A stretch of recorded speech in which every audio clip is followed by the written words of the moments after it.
Friends, કેમ છો મજામાં? મિત્રો, આપ સૌનું હું રૂપાલી દવે કેસી ટાઈમ્સમાં સ્વાગત કરું છું. ખબર છે, સવારમાં સુરત દાદાએ મને કાનમાં ધીમેથી કહ્યું હતું કે સંધ્યાના સમયે મારી રાહ જોતી નહીં. મેં કીધું કેમ?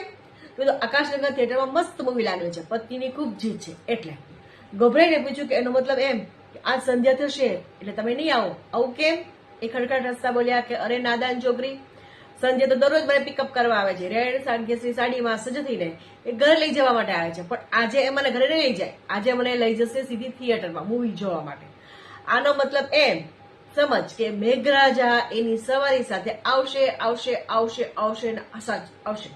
સાચું કહું, ગબ્બર કરતા મને વિજયથી ખૂબ જ બીક લાગે છે. હું થરથર કાપું છું. યાર બાપડી, મેઘરાજનું ધરતીપુત્રી સાથે ચાલે છે એ સાંભળ્યું છે ત્યારથી ધરતીપુત્રીની શોધમાં કડગડાટ બોલાવ્યા જ કરે છે.